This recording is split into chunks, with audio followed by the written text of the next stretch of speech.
హైడ్రా, మూసీ, రుణమాఫీ ఈ మూడే ఇప్పుడు తెలంగాణలో హాట్ టాపిక్స్. రాష్ట్రంలో రాజకీయం అంతా వీటి చుట్టే తిరుగుతోంది. కొద్ది రోజులుగా ఏ పార్టీ నేత మాట్లాడినా ఈ మూడు అంశాల మీదే. అధికార ప్రతిపక్షాల మధ్య మాటల తూటాలు పేరుతున్నాయి. ఒకరిపై మరొకరు తీవ్ర స్థాయిలో విమర్శలు చేసుకుంటున్నారు. ఎందుకు ఈ మూడు అంశాలు అంతగా పాపులర్ అయ్యాయి? పార్టీలు సరే, ప్రభుత్వ వైఖరి ఎలా ఉంది?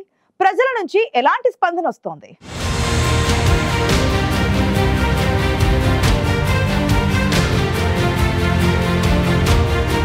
అధికారంలోకి వచ్చాక ఎన్నికల ముందు ఇచ్చిన హామీలపై దృష్టి సారించింది కాంగ్రెస్. ఒక్కో హామీని అమలు చేస్తోంది రేవంత్ సర్కార్. 100 రోజుల్లో 6 గ్యారంటీలు అమలు చేస్తామని ఎన్నికల సభలో ప్రకటించినా నిధుల కొరత కారణంగా అనుకున్నంత స్పీడ్గా అమలు కావడం లేదనే విమర్శలైతే ఉన్నాయి. మొన్నటి లోక్సభ ఎన్నికల్లో రైతు రుణమాఫీ అంశాన్ని కాంగ్రెస్ పార్టీ ప్రధానంగా ఫోకస్ చేసింది. ఆగస్టు 15 లోపు 2 లక్షల దాకా రుణాలు మాఫీ చేస్తామని ప్రతి పబ్లిక్ మీటింగ్లో ప్రకటించారు రేవంత్ రెడ్డి. ఆ మేరకు నిధుల వేటలో పడింది ప్రభుత్వం. అప్పు చేసి మరీ డబ్బు సమకూర్చుకుంది. రైతులకు ఇచ్చిన హామీ మేరకు చెప్పిన టైం కంటే ముందే విడతల వారీగా రుణమాఫీకి ప్రభుత్వం గ్రీన్ సిగ్నల్ ఇచ్చింది. 3 విడతల్లో రుణమాఫీకి నిర్ణయించారు. మొదటగా 1 లక్షలోపు రుణాలను మాఫీ చేశారు. ఆ తర్వాత 1.5 లక్షల రుణం ఉన్న రైతులకు వర్తింపజేశారు. ఆగస్టు మొదటి వారంలో 2 లక్షల వరకు రుణాలను ప్రభుత్వం మాఫీ చేసింది. అయితే వివిధ కారణాలతో చాలా మంది రైతులకు రుణమాఫీ వర్తించలేదు. ప్రభుత్వం 30,000 కోట్లని చెప్పినా 18,000 కోట్ల దాకా రుణాలు మాత్రమే మాఫీ అయ్యాయి. రుణమాఫీ కంటి తుడిపేనంటూ బీఆర్ఎస్, బీజేపీ ప్రభుత్వంపై దుమ్మెత్తి పోస్తున్నాయి. రైతు రుణమాఫీ బోగస్ అంటూ ప్రచారం చేస్తున్నాయి. కానీ వ్యవసాయ శాఖ మంత్రి మాత్రం అర్హులైన ప్రతి రైతుకు రుణమాఫీ చేసేందుకు ప్రభుత్వం సిద్ధంగా ఉందని చెబుతున్నారు. ప్రతిపక్షాలు రైతులను రెచ్చగొట్టే ప్రయత్నం చేస్తున్నాయని మండిపడుతున్నారు.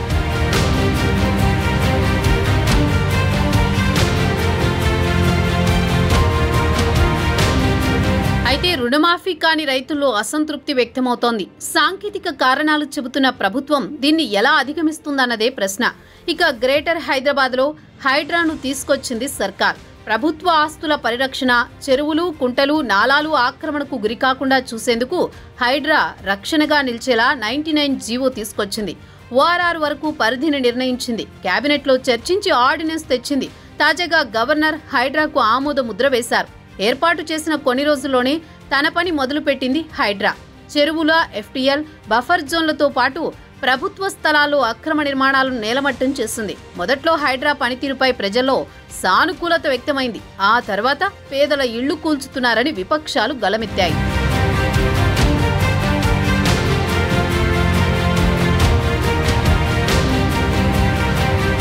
హైడ్రాకి వివక్ష లేదని, సొంత పార్టీ వారి నిర్మాణాలైనా ఉపేక్షించేది లేదని సర్కారు చెబుతూ వచ్చింది. అయితే పేదల నివాసాలు కూల్చడంతో కొంత వ్యతిరేక ప్రచారం మొదలైంది.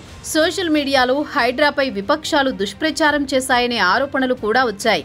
అమీన్పూర్ కూల్చివేతల విషయంలో హైకోర్టు హైడ్రాకు మొట్టికాయలు వేసింది. దీంతో ప్రభుత్వం తాత్కాలికంగా హైడ్రా బుల్డోజర్లకు బ్రేకులు వేసినా ఆర్డినెన్స్తో మున్ముందు హైడ్రా పంజా విసిరే అవకాశాలు కనిపిస్తున్నాయి. ఈ విషయంలో ప్రభుత్వం వెనక్కి తగ్గేందుకు సిద్ధంగా లేదు.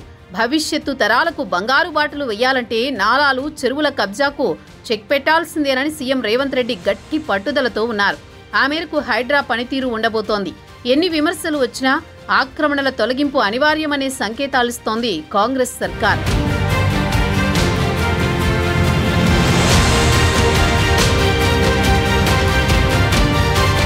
మరో ముఖ్యమైన అంశం Musi river front development project. River bed, buffer జోన్లో ఉన్న ఆక్రమణలను తొలగించి మురికి కూపంలా ఉన్న మూసీ నదిని ఆధునికీకరించడంపై ప్రభుత్వం దృష్టి సారించింది.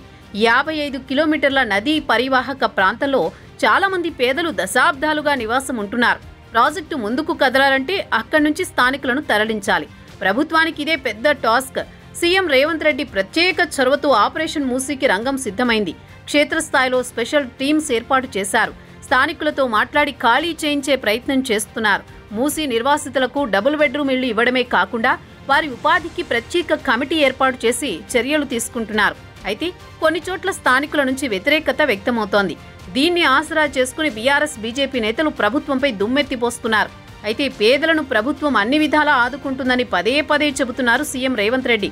అయినా ప్రతిపక్షాలు మూసీ నిర్వాసితుల విషయంలో వెనక్కి తగ్గడం లేదు.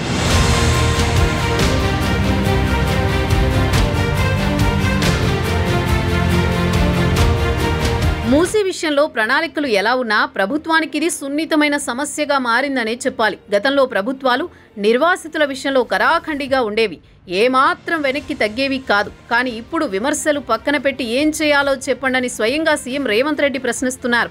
హైదరాబాద్ భద్రతను పణంగా పెడదామా అని ప్రశ్న లేవనెత్తుతూ ప్రతిపక్షాలను ప్రజాక్షేత్రంలో దోషులుగా నిలబెట్టే ప్రయత్నం చేస్తున్నారు. ఏదేమైనా ఈ 3 అంశాలను పార్టీలు తమ ప్రచారం కోసం వాడుకుంటున్నాయనేది ఓపెన్ సీక్రెట్. ప్రజల్లో మాత్రం వీటిపై భిన్న అభిప్రాయాలు వ్యక్తమవుతున్నాయి. చివరికి ఈ వ్యవహారంలో ఎవరిది పై చేయి అవుతుందో, ఎవరి వాదన ప్రజల్ని మెప్పిస్తుందో చూడాలి.